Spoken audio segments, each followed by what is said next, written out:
Cerca Teleeuropa sul tuo Play Store o Apple Store e scarica la nostra app.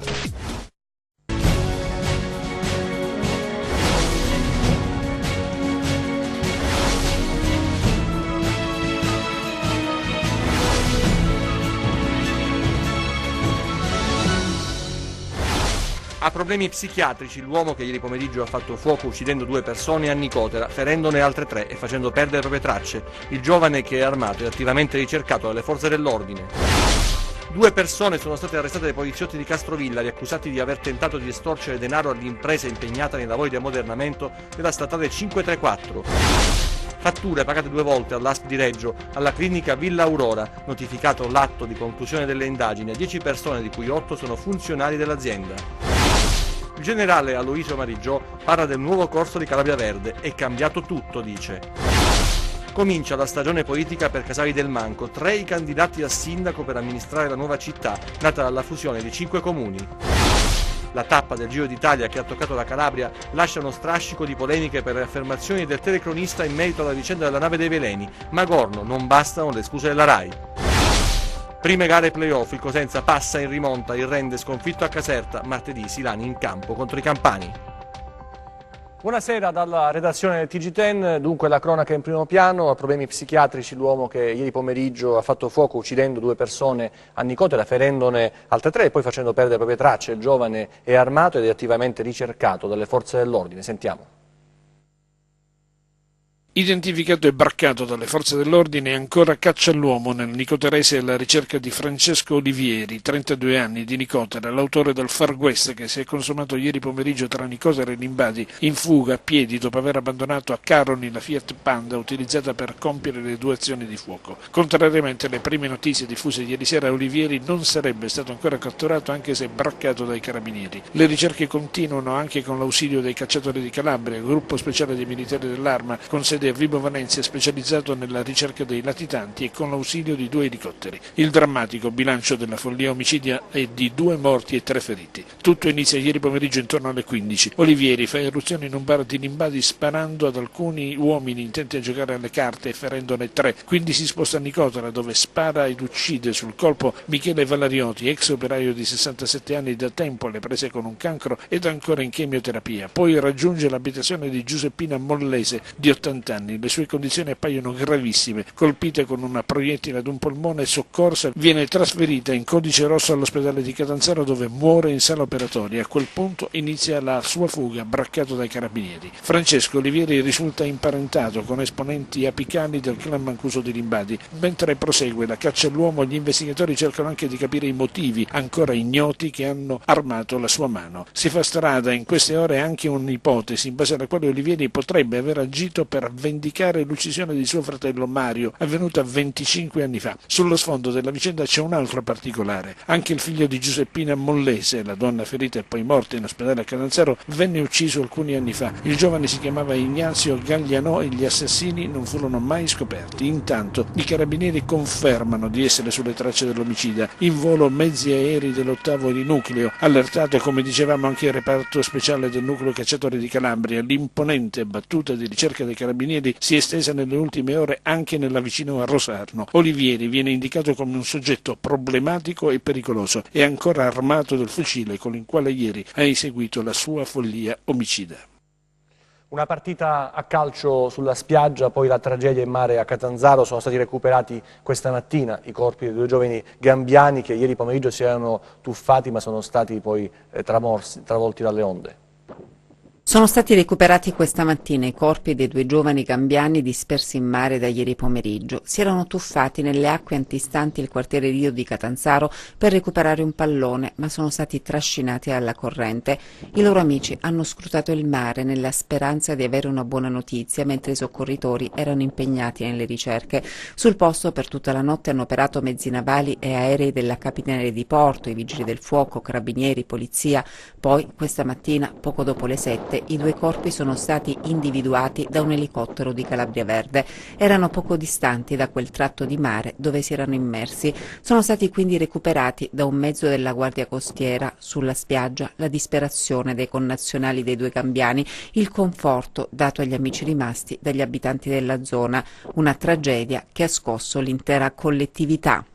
Polizia e carabinieri hanno arrestato per tentata estorsione 2 pregiudicati che vessavano una ditta edile. Sentiamo.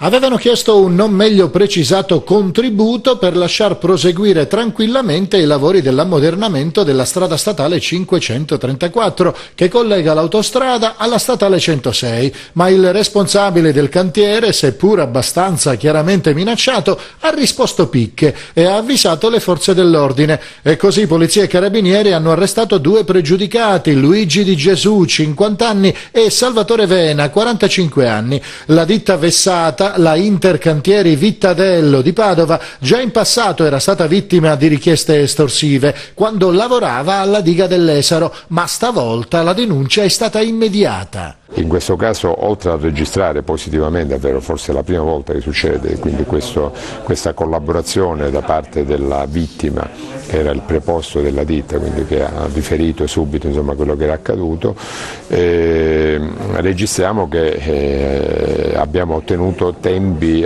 siamo riusciti a contenere in tempi brevissimi la nostra risposta, perché chiaramente parliamo di un fatto accaduto il 18 aprile, nei giorni successivi quindi c'è stata la seconda visita. In meno di 10 giorni abbiamo messo assieme il tutto con una tecnica assolutamente tradizionale di indagine, senza intercettazioni, senza confidenze di sorta, ma con sano lavoro proprio sul territorio di monitoraggio, di osservazione e monitoraggio dei soggetti. Individuata l'autovettura, quindi l'abbiamo individuati anche come soggetti, sottoposti in visione alle foto, quindi è stato facile arrivare a chiudere subito e ad evitare soprattutto, visto che c'era una minaccia di fare dei danni, quindi danneggiare i mezzi dell'imprenditore interessato, ci siamo mossi davvero in maniera molto tempestiva e abbiamo impedito anche danni di questo tipo. La pronta risposta delle forze dell'ordine è motivata anche dal fatto che domenica 6 maggio sono stati esplosi dei colpi di pistola contro le strutture del cantiere. Denunciare quindi alla fine paga.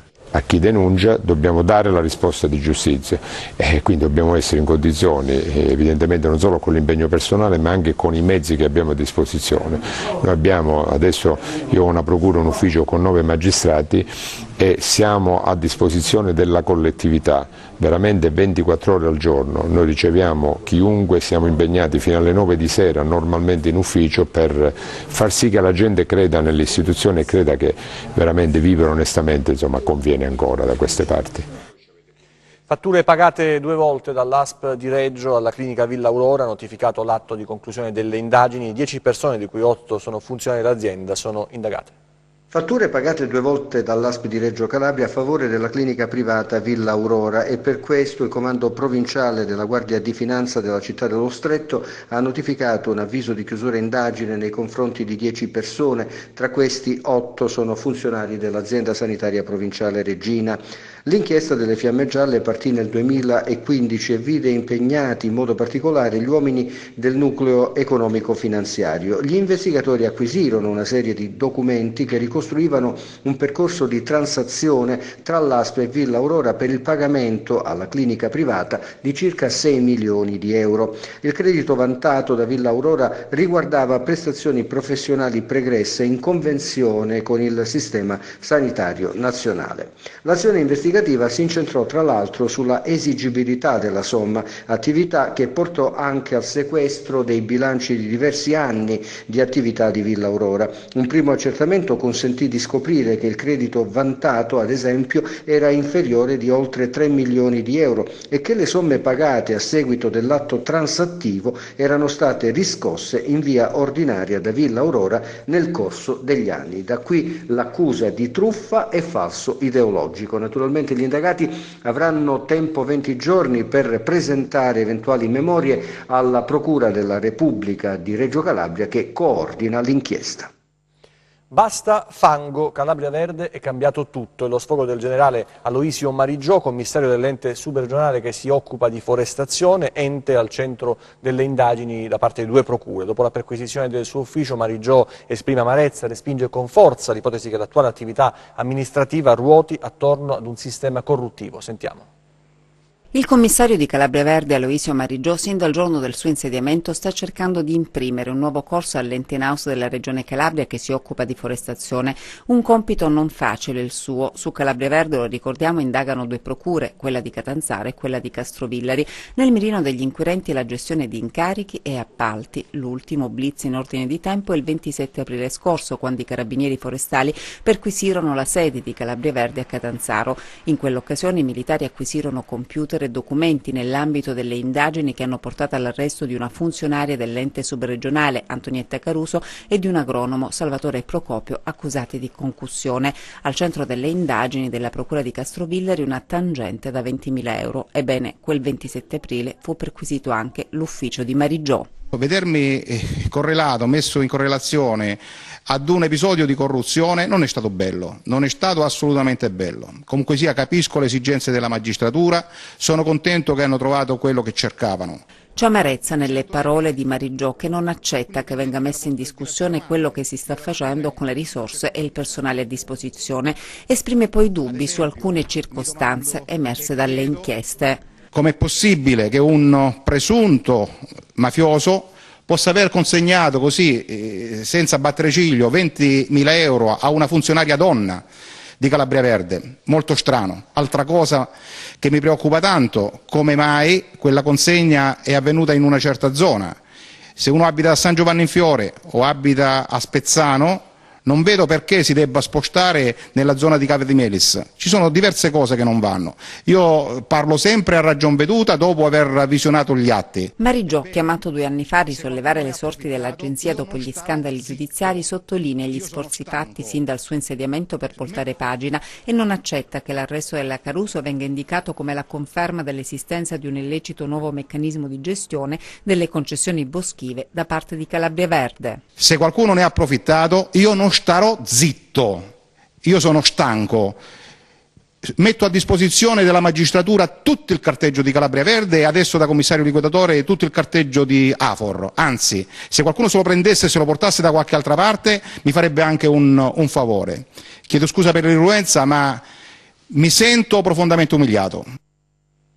Presentate le liste in vista delle amministrative del 10 giugno in Calabria, 52 comuni interessati dalla tornata elettorale. Attenzione alta sul nuovo comune di Casali del Manco, dove sono 3 le liste in campo. Le squadre pronte a scendere in campo. Da oggi, con la presentazione delle liste, si apre ufficialmente la campagna elettorale a Casali del Manco, nel Cosentino. Per il nuovo comune, quasi 11.000 abitanti, è un appuntamento con la storia. 3 i candidati sindaco. A guidare la lista Futuro in comune un ex primo cittadino, Nuccio Martire. Abbiamo messo in campo un'ottima squadra di giovani che sicuramente potranno dare le risposte che questo territorio merita. Un territorio di oltre 167 km quadrati con una popolazione che supera abbondantemente i 10.000 abitanti, per cui un in bocca al lupo a tutti gli altri concorrenti. Speriamo di fare una campagna elettorale impostata sui contenuti, su quelli che sono i programmi, su che cosa vogliamo fare, su che cosa vogliamo che questo nostro territorio possa diventare. Esperienza amministrativa maturata anche per il candidato sindaco del movimento Voci in Cammino, Salvatore Iazzolino. Il nostro impegno sarà quello di garantire una campagna elettorale improntata sui temi, sui contenuti, mettendo al bando ogni forma di polemica e di strumentalizzazione politica. Quello che ci auguriamo è che la prossima amministrazione sia un'amministrazione costituente, che si impegni a costruire questo nuovo comune, coinvolgendo tutte le sensibilità, tutte le anime, tutte le forze politiche presenti sul territorio. Il Movimento 5 Stelle punta su Peppino Curcio. Il cambiamento che è cominciato con il referendum per la fusione è continuato col successo incredibile che ha avuto il Movimento 5 Stelle qui a Casali del Manco. Siamo consapevoli che ovviamente le logiche sono diverse, ma siamo convinti di raccogliere una sfida vera e di portare una ventata di rinnovamento e di cambiamento nei Casali del Manco. Sulla competizione l'attenzione è alta, politica regionale, osservatori parlano di laboratorio Presila. Rileggere il pensiero politico di Aldo Moro, l'iniziativa a Cosenza alla quale ha partecipato Monsignor Savino. Sentiamo. È necessario guardare le cose con grande impegno, con grande coraggio, con grande senso di responsabilità. Tempi nuovi si annunciano e avanzano in fretta come non mai. Un modo nuovo di essere nella condizione umana. Non si tratta solo di essere efficienti, ma anche più profondamente capaci di comprensione. Così Aldo Moro nel suo intervento al Consiglio nazionale della Democrazia Cristiana del 21 novembre del 68. Già allora immaginava quello che da lì a poco avrebbe preso corpo nello scenario politico e sociale del paese. Visione lucida da intellettuale prestato alla politica. Un grande protagonista, vittima sacrificale di un disegno perverso che ancora oggi presenta molti lati oscuri. Ebbene, il pensiero del professore, la sua idea della politica, rivisitati a Cosenza per volere di Franco Pietramala, l'ultimo segretario regionale della Democrazia Cristiana. Non in chiave nostalgica, ma in un'ottica di riproposizione dei valori rappresentati da Aldo Moro. Nel corso dell'iniziativa è da segnalare l'ottima analisi sul pensiero dello statista democristiano del vescovo di Cassano, Monsignor Savino, che ha accompagnato il pubblico presente in un viaggio nei vicoli meno esplorati dell'Italia di quegli anni. La sinistra, la destra, la DC, il compromesso storico e l'idea politica che stava dentro il progetto di un partito popolare, quale appunto la DC, che aveva compreso la grande sfida che gli si poneva davanti, la mediazione tra la realtà del presente, con la quale sono chiamati a misurarsi i governi, e la prospettiva di sviluppo, quel salto di qualità che si coglie irresistibile nella coscienza degli uomini e dei popoli. Moro ha rappresentato il punto di svolta nella politica italiana, passaggio storico tra il vecchio e il nuovo mondo. E adesso il Giro d'Italia con la grande festa, sì, che ogni volta che la carovana rosa passa dalla nostra regione porta con sé, ma anche le polemiche, uno strascico velenoso per le dichiarazioni, le affermazioni di un telecronista che ha collegato la vicenda della nave Veleni a Cetraro, e adesso molti chiedono giustizia. Sentiamo. Il giro, la festa e le polemiche. La carovana che ha attraversato la Calabria in bicicletta ha mobilitato migliaia di calabresi festanti, accorsi per salutare i ciclisti, fra tornanti, salite e panorami mozzafiato.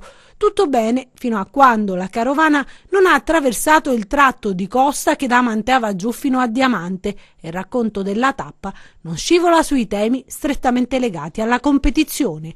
Capita allora che il telecronista, nel commentare l'immensa distesa azzurra che bagna la città di Cetraro, non trova di meglio da fare che rievocare la triste stagione delle navi dei veleni, incauto passaggio, anche se l'argomento per mesi e mesi ha mobilitato procure d'opinione pubblica e quindi assolutamente meritevole di attenzione, ma forse in altri contesti sbagliati i tempi dunque, che hanno scatenato vibranti proteste. Tra i più risentiti per il taglio scelto dal telecronista nell'accompagnare i ciclisti al traguardo, il senatore del Partito Democratico Ernesto Magorno. Sollevare poi una questione sulla quale già si era pronunciata la Procura Antimafia nazionale, mi pare che sia stato un tentativo di, nell'avvicinarsi della stagione turistica, di danneggiare notevolmente il terreno cosentino. Tenga conto che è una trasmissione che è andata in Eurovisione, i danni sono incalcolabili. Io questa mattina ho sentito il procuratore della Repubblica, lo vedrò con il consigliere regionale Aieta lunedì, sto cercando di rintracciare Morcante, presenterò un'interrogazione parlamentare, ritengo che bisogna andare fino in fondo per capire chi ha sollecitato questo tipo di telecronaca, per comprendere come è possibile che la testata più importante giornalistica nazionale possa in maniera così a cuor leggero fare un tipo di servizio giornalistico così come è stato fatto ieri. I sindaci si devono mobilitare, questa mattina ho parlato con il sindaco di Cetraro, credo che promuoveranno una riunione di sindaci, è importante che si mobiliti il mondo politico al di là delle nostre appartenenze, tutte le istituzioni. C'è un solo modo per risarcire il terreno cosentino e Cetraro, che l'anno prossimo ci sia una tappa del Giro d'Italia a Cetraro, gratis. Credo che questo sia il modo per risarcire Cetraro, ma il problema, la nave dei veleni non colpisce Cetraro, come non la colpiva nel 2009, il tentativo è inginocchiare un pezzo importante dell'offerta turistica calabrese, io direi del Mezzogiorno d'Italia. È un tentativo che non può passare, la RAI deve risarcire quantomeno con delle trasmissioni che abbiano la stessa visibilità e che diano informazioni corrette sul Tirreno Cosentino. Ed ora nel Regino, dove è stata inaugurata la prima fattoria didattica cofinanziata dall'Ente Parco Nazionale d'Aspromonte. Sentiamo. L'esperienza è certamente innovativa ed è proprio l'Ente Parco Nazionale dell'Aspromonte a sostenerla. A Canolo, piccolo centro collocato sull'altopiano dello Zomaro, è stata inaugurata la prima fattoria didattica in pieno parco dell'Aspromonte, un'azienda agricola con l'importante cofinanziamento dell'Ente Parco nell'ambito delle iniziative di promozione economico e sociale. L'inaugurazione è avvenuta alla presenza del presidente Giuseppe Bombino e dei titolari dell'azienda. È un esperimento che esprime un modello che ha anche una valenza educativa per i bimbi. Ecco l'aspetto didattico. Avviciniamo ai bimbi alla natura, a questa agricoltura che deve essere un'agricoltura protettiva e produttiva, e avviciniamo i bimbi anche a confrontarsi con un modello semplice ma che racchiude in sé una vasta prospettiva, che è quella più appropriata per rilanciare i nostri territori. Ecco, il nostro territorio può sicuramente organizzare un'attività legata all'economia green, sono queste le nuove traiettorie dell'economia, e fare impresa anche innovativa. E adesso a Zumpano, dove il Presidente della Regione Mario Oliverio ha preso parte all'avvio delle attività del MAE, il Museo di Arte ed Etnografia. Una realtà concreta di arte contemporanea, ispirata al passato ma fortemente proiettata al futuro. Inaugurato il Museo MAE, acronimo di Museo Arte ed Etnografia, nato nell'area industriale del comune di Zumpano. La struttura ospita 3 diverse aree che attraversano secoli di storia della Calabria in un connubio di arte contemporanea, etnografia e una sezione didattico multimediale dedicata ai ragazzi. Inoltre sarà un museo attivo. Ogni anno e mezzo, infatti, cambierà soggetto ed esposizione. Ora la tematica è il grano, quindi voi troverete degli strumenti, pochi strumenti, gli strumenti che usavano i nostri antichi contadini per lavorare il grano, e troverete delle opere d'arte che hanno elaborato degli artisti moderni, sempre inerenti al grano, quindi alla terra, quindi al mondo contadino. Questo filo conduttore si troverà anche sopra, dove abbiamo allestito una zona didattico-laboratoriale per i ragazzi. Ci saranno dei laboratori dove i bambini potranno interagire pure attraverso i tablet, perché appena si entra si dà un tablet ad ogni bambino, mettendo il tablet o il loro telefonino di fronte all'opera o di fronte allo strumento, esce fuori un'immagine oppure un video dove i ragazzini oppure anche noi adulti riusciamo a capire appunto come veniva usato quello strumento nell'antichità, oppure cosa ci vuole dire l'artista appunto con quell'opera d'arte. Il Museo di Zumpano, frutto di un progetto finanziato dalla Regione, andrà ad arricchire la rete museale della Calabria e, oltre a diffondere la conoscenza del passato tra le giovani generazioni, contribuirà a rendere sempre più attrattiva la Calabria. È un'iniziativa che arricchisce la rete museale calabrese, che rende più attrattivo il territorio. Naturalmente queste realtà devono essere sempre di più in connessione tra di loro e soprattutto devono essere meta di una presenza dei giovani, in modo particolare delle scolaresche, che deve essere programmata, perché appunto noi abbiamo bisogno di fare vivere questi investimenti, di renderli fruibili attraverso una iniziativa attiva. In questo senso so che c'è un direttore che è stato nominato a questo museo che sicuramente si preoccuperà di definire programmi perché le scolaresche di quest'area e della nostra regione possano essere coinvolte e trovare qui un punto di riferimento importante in questo museo che è bellissimo ed è ricco appunto della nostra storia. Si chiama Un esercito contro il male, l'eredità di padre Amort. Il libro di Roberto Italo Zanini, l'autore e giornalista di Avvenire, racconta ai nostri microfoni come è nato il progetto editoriale. Roberto Italo Zanini, insieme al collega Paolo Rodari, avete scritto questo bel libro, si chiama Un esercito contro il male e riguarda molto da vicino padre Amort. Intanto, che storia è, com'è nata? È un progetto editoriale che raccoglie le catechesi, anzi 20-25 anni di catechesi di Don Amort su Medjugorje. Lui le faceva in una parrocchia romana, a un gruppo di persone che si riunivano intorno alla Madonna di Medjugorje, erano 400-500 persone, e lui ogni ultimo sabato del mese faceva una catechesi sull'ultimo messaggio di Medjugorje. È la vera eredità di padre Amort. Quindi la vera eredità di padre Amort rispetto a Medjugorje, che è sempre molto controverso come ragionamento sulla fede. Qual è la verità di padre Amort? Beh, intanto lui in queste catechesi quello che era il suo ministero, quindi di esorcista, lo lega strettamente al santuario e quindi alla presenza di Maria a Medjugorje. Lui mi diceva: a Medjugorje c'è la Madonna che insegna la fede della quotidianità. E adesso lo sport con il Cosenza e il Rende, storie diverse nel primo turno dei playoff. Il Cosenza accede al secondo, incontrerà proprio la Casertana che ha vinto contro i biancorossi in una gara difficile per la squadra di D'Angelo contro la squadra di Trocini, che ha venduto cara la pelle, avrebbe meritato probabilmente qualcosa di più. Per il Cosenza anche una rimonta dopo il vantaggio della Sicula Leonzio con il gol di Bollino, una rimonta che poi è finita nella festa del Marulla. Giocare in casa è spesso un vantaggio per le squadre di calcio, poter contare su 2 risultati su 3 ancora di più, ma Cosenza e Casertana hanno dovuto sudare per passare il turno e accedere alla seconda fase playoff. Le due formazioni rossoblu sono riuscite nell'impresa soltanto grazie a una rimonta, dopo che Sicula Leonzio e Rende avevano rotto il ghiaccio riuscendo a sbloccare la gara.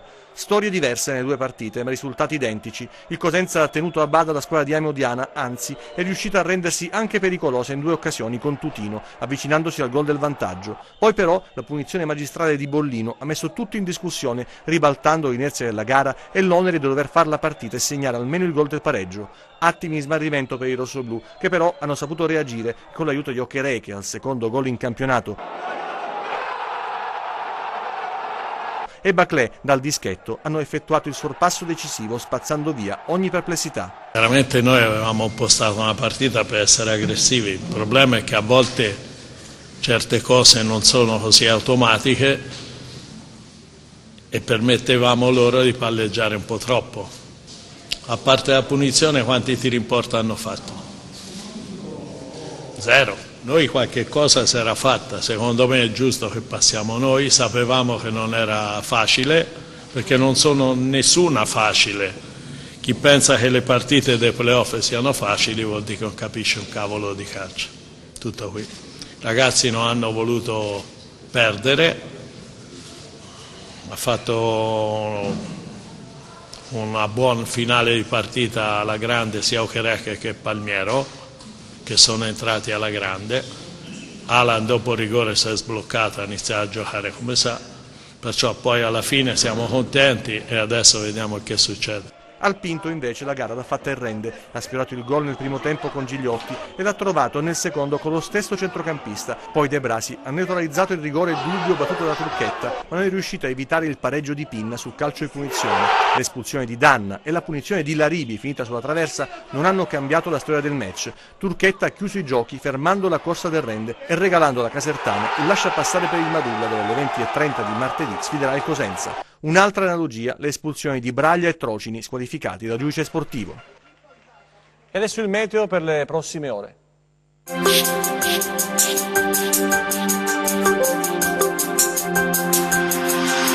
Benvenuti nello spazio delle previsioni del tempo a cura dello staff di Meteo in Calabria. Il weekend trascorrerà ancora all'insegna della variabilità.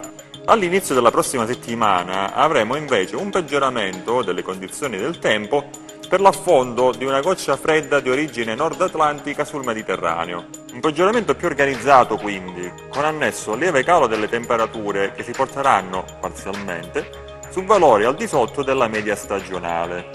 Andiamo ora a dare invece uno sguardo alle previsioni per le prossime 48 ore in Calabria. Domenica, in mattinata, condizioni di cielo parzialmente nuvoloso si avranno sul settore tirrenico, con deboli sporadiche piogge associate. Nelle ore centrali, qualche isolato piovasco si potrà avere anche sulla Sila, in particolar modo sul versante nord-orientale. Nuvolosità sparsa o assente sul resto del territorio, con miglioramento deciso già a partire dal primo pomeriggio. Andiamo ora invece ad analizzare quale sarà il comportamento previsto per mari e venti. Domenica i venti saranno deboli da ovest-nord-ovest sul Tirreno, moderati da sud-ovest su Ionio. I mari risulteranno generalmente poco mossi.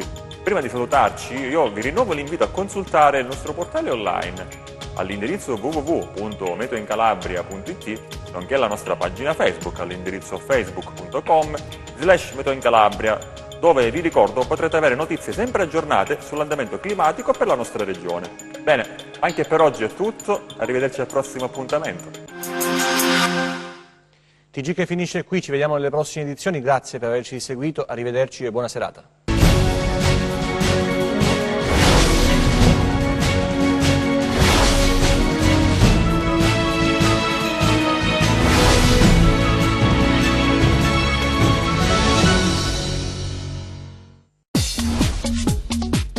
Cerca Teleeuropa sul tuo Play Store o Apple Store e scarica la nostra app.